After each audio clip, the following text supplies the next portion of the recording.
สบายดีพ่อก็ไปเตือนคนบ้านหน้าอีกแล้วพี่น้องเมื่อนี้ก็มาฟังเรื่องราวของเงินดิจิตอลเนาะเนื้อหาสาระเนี่ยได้แล้วก็จะนอนก็เข้าไปฟังนำกันเบิ่งนำกันเนาะพี่น้องเนาะแต่ละคนที่มีความคิดความเห็นอะไรเนาะ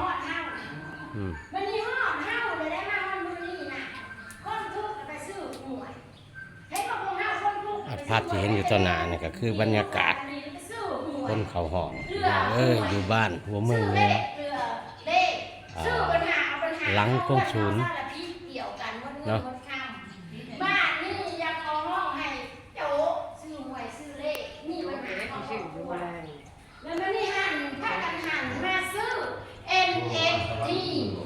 NFT แมนเนี่ย NFT นี่แมนสินทรัพย์ดิจิตอลสินทรัพย์ดิจิตอล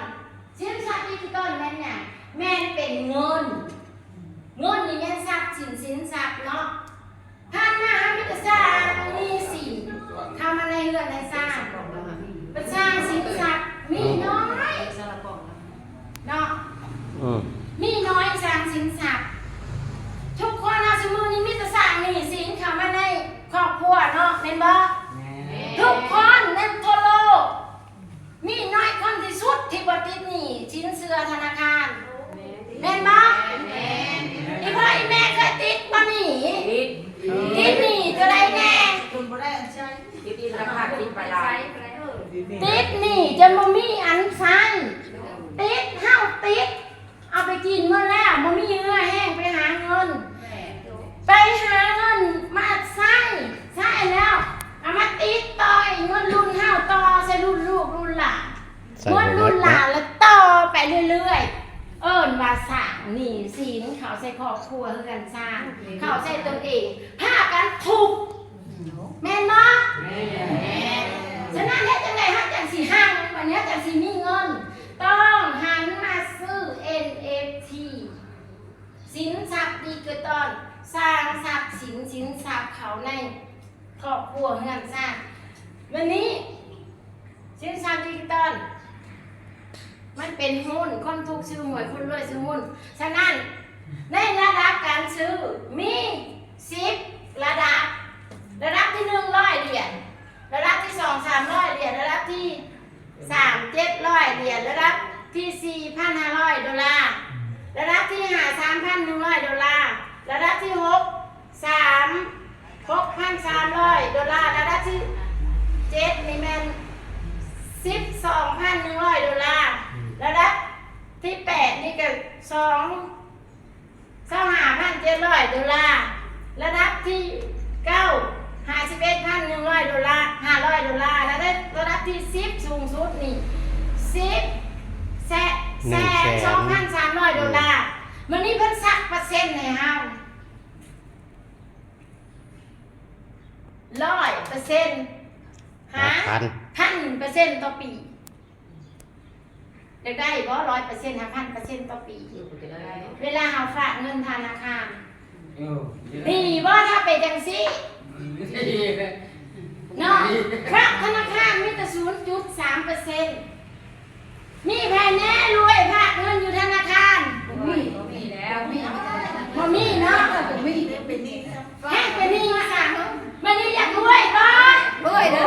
อยากรวยไปหาเงินขายงัวขายควายมาหรือไปขายหยังมากก็อยากเอามาซื้อสินทรัพย์ดิจิตอลให้มันผลิตเงินเฮาในธนาคารพกพาธนาคารพกพาอยู่ไสธนาคารพกพาอยู่ในมือถือ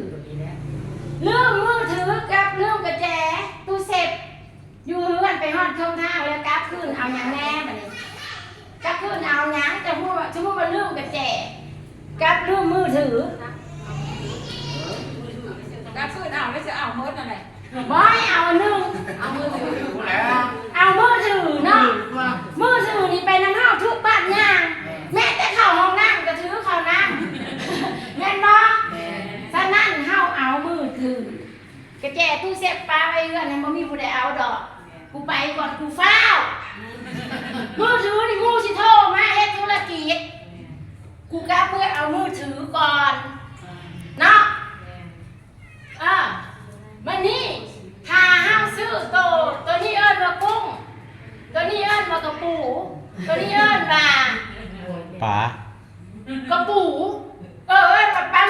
อืม ตัวนี้ย้อนว่าปลาดิโม อืม ตัวนี้ย้อนว่าปลาโลมาตัวนี้ย้อนว่าปลาโอกาตัวนี้ย้อนว่าปลาพิซังอันปลาใหญ่ๆลองว่าเรื่อง ประมาณ ปลาบ้านปลาบ้านกับปลาบ้านตัวนี้ปลาอย่างตัวเจ้าใหญ่ ฉลอง ปลาสลามแล้วตัวนี้น่ะตัวนี้ชุดแม่นปลาสลามหลังคลองอยู่ท้องทะเล ดูฉลองนี่ อันเครื่องอยู่ท้องทะเลน่ะหลายบ่อ ตายโอ้ย วันนี้มาชมที่อาจจะเครื่องอยู่ท้องบกแม้แต่ที่ดินท้องค่ำทุกอย่างย่างเหลืออยู่บ่อเดี๋ยวนี้หรือว่าหมดไปแล้วหมดแล้วซื้อมาได้เนาะเนาะเกินคืน30-50คืนหลังที่ดินและท้องค่ำราคาเท่าไหร่ตอนนึงมันไม่ง่ายราคาแสนอีก2-3แสนอีกเนาะวันนี้ราคา4-5แสนตัวอยู่ท่ามันเป็นล้านเป็นตื้อเข้าชื่อมาได้เนาะเข้าชื่อมาได้วันนี้เงินหน่อย มาวันนี้ก็พอเจอเขาผักคลิปไว้สำเนียงเนาะพี่น้องเนาะเว้าเอาบ่ทันครบส่วน เพราะว่าคลิปมันก็สิยาวเนาะพอเจอตัดต่อบ่เป็นเอาไว้พอกันคลิปหนะสำหรับคลิปนี้ไว้สำเนียงเนาะพี่น้องเนาะอย่าเจ็บอย่าจนไว้พอกันคลิปหน้าสบายดี